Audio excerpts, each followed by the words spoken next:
right, I'm joined by Elmari Richter, our family law expert, to have a discussion this morning. Thanks for joining us, Elmari.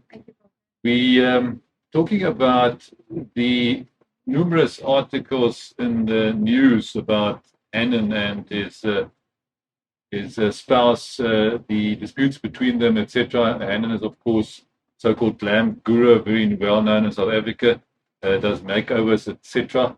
Has a television program as well. Obviously we don't know all the facts related to his relationship and his disputes and his divorce, etc.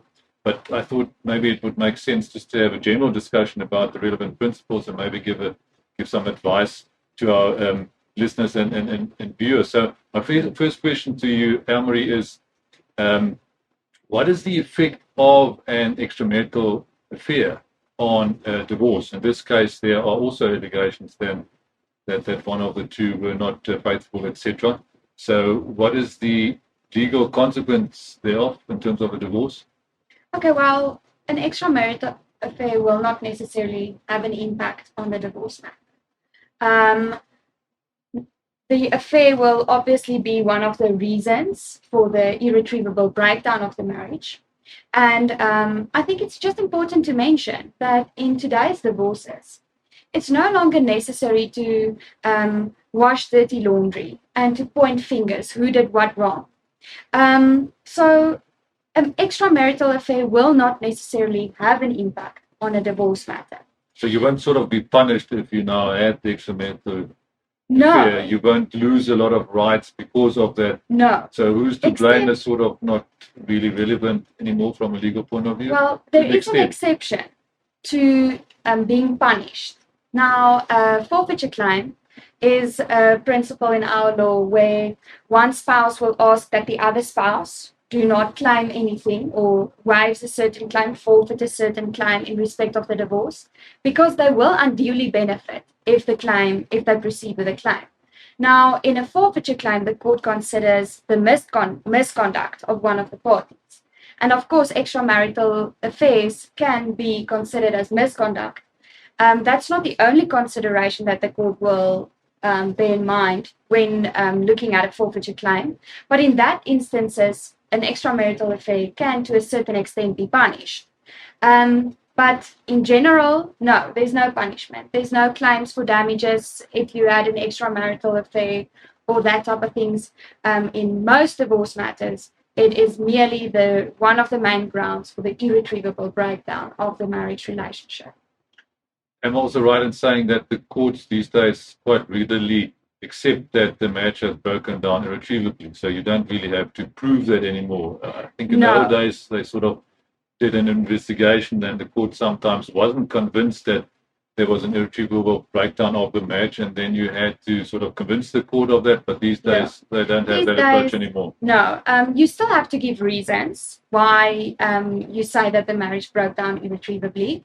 But the court also accepts that it takes two parties to make a relationship work.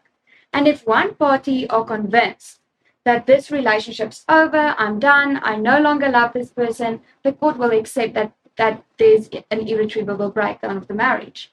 That's also one of the reasons why you cannot force someone to stay married to you. If one party is convinced this relationship has broken down, the court will proceed with the divorce matter. Can persons of the same sex get married in South Africa? Is that legal? Yes, it is legal, and they get married under the Civil Unions Act. Right, and then the rules in respect of getting married are in principle the same as with heterosexual couples? Yes, it's the same, and they have the exact same protection as heterosexual couples. Okay.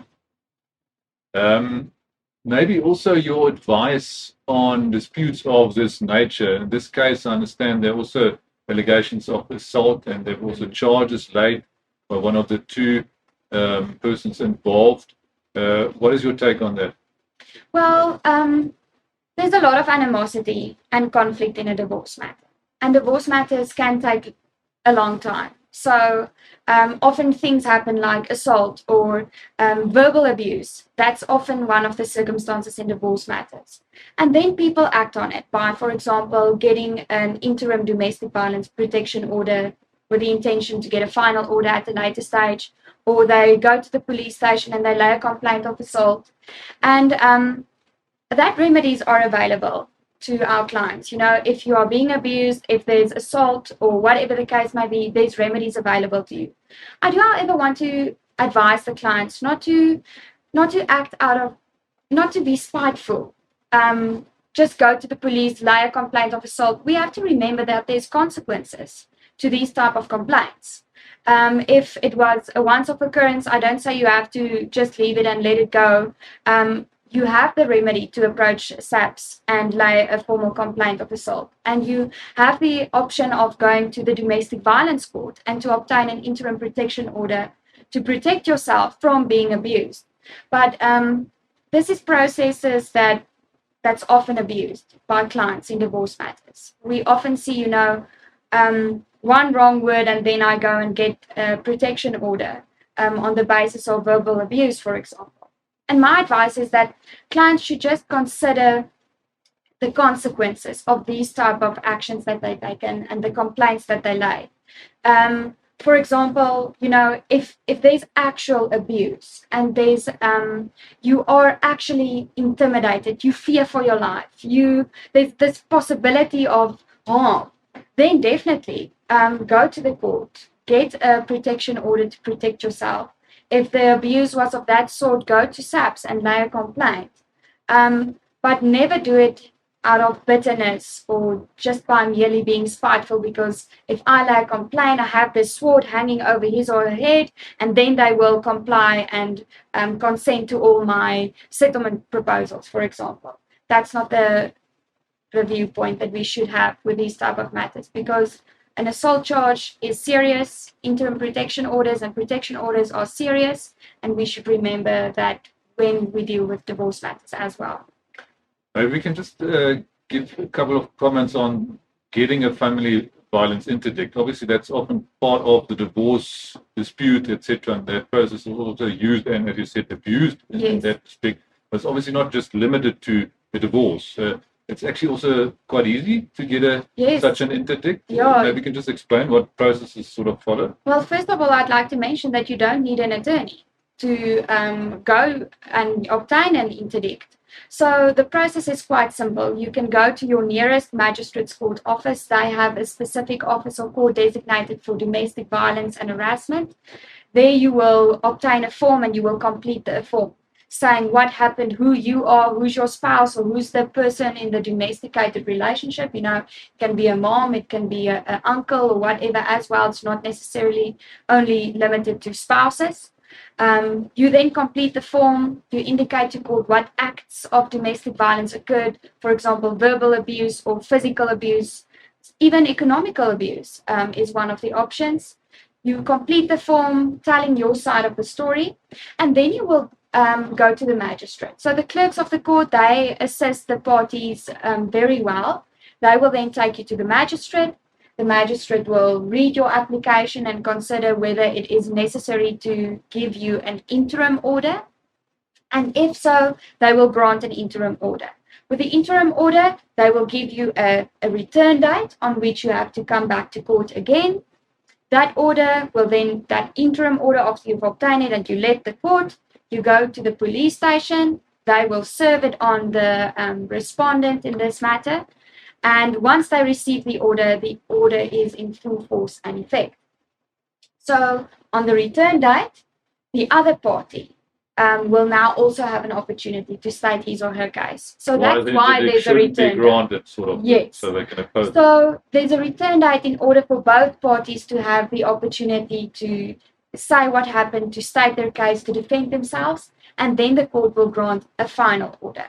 But the interim order, like I said, is in full force and effect as soon as it's served on the accused person. And if that person does not comply with the order, if they continue to harass you and stalk you and wait outside your workplace or whatever the case may be, then you can call the police for assistance. and they really assist our public members very well if there's protection orders issued.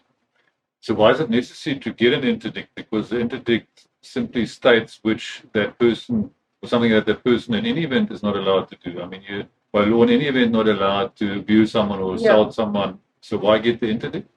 Well, the interdict is a form of a protection where you can, if I call the police today, if I don't have an interdict, then I call the police and tell them, my husband is fighting with me, or he's waiting outside my house. Yes, they will come and they will most probably mediate. But if I have an interdict, they know the seriousness of it. They know that a court has already made a decision in respect of the allegations that I'm making. It's not mere allegations saying that, oh, I'm afraid now. The court already applied its mind. They already considered and they decided that I need the protection because there's this possibility of harm. So the police will quickly act on that interdict. I just want to mention these interdicts, they come with an obligation. The obligation is on you to actually report if someone's not complying with the order.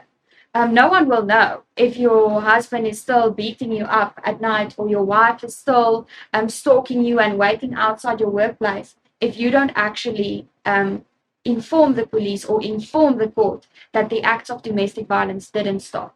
So if you do not take this obligation on you to actually report and go to court if the person do not comply with the order, then that interdict is worth the paper it's written. Because there's an interdict, as you said, the police will typically act much faster. So you'll get quicker help and they will arrest that person. They will arrest that person, bring him to court for contempt of court matters. They can also consider when, let's say, for example, they come and they take I'm going to refer to the person as the accused. So let's say they come and they take the accused away because of this act of domestic violence after you have this protection order. Then they will arrest them or her, but then they will also ask you to come with and lay a formal complaint of assault, for example. So criminal charges can also follow from domestic violence interdicts as well. Maybe just a final topic, interim maintenance in terms of divorces. Obviously, it's often also part of the long-term fight related to divorces. One spouse would want to claim maintenance from the other spouse, but in the interim, sometimes the divorce can take years to finalize, and one spouse might need maintenance to survive in the meantime. Can you get interim orders? Yes, you can. So there's various remedies available to parties that they can approach the court pending finalization of the divorce matter. Now, interim maintenance is one of the circumstances where you can go to court even if the divorce is still pending, and you apply to court with what we call a Rule 58 if it's in a regional court, or a Rule 43 application in a high court. So you apply to court interim pending finalization of the divorce matter, and you ask the court that a maintenance order be made so that at least you can receive maintenance either for yourself or for the kids pending finalization of the divorce matter. What can also be done, and I don't know whether a lot of people are aware of this, but you can also approach the court in an interim basis for a contribution for legal costs. Now, a lot of the times the litigation costs get too high, you can no longer afford it, but you have to defend yourself in this divorce matter. So then you can also approach the court saying to court that, listen, I lost my breadwinner, my spouse is the person with all the money. I do not have money to actually defend myself properly. The court will consider the financial positions of the parties and then will, in most circumstances, grant an order for the contribution of legal costs. Interim orders as well can be something for contact, for example. In divorce matters, often the one parent will refuse contact between the other parent and the children. Then you can also approach the court saying that pending finalization of the divorce matter, I at least want to see my kids. I want to spend time with them. I want to have a relationship with them. So that's also one of the circumstances that you can approach the court with. And I would suppose with any interim order, the court won't look at everything in so much detail as opposed to the final order. Yes. So it's more they will focus mainly on the allegations and the current circumstances and what the needs of the parties are, especially with the children as well. They will look at the needs of the children, the ability of the parents, and they will grant an order. This interim applications that we are referring to is a quick process. It's supposed to be a cheaper process as well. It's not always cheaper, but it is a quick process where you get instant relief pending finalization of the divorce. Okay, thank you. Thank you, Volker.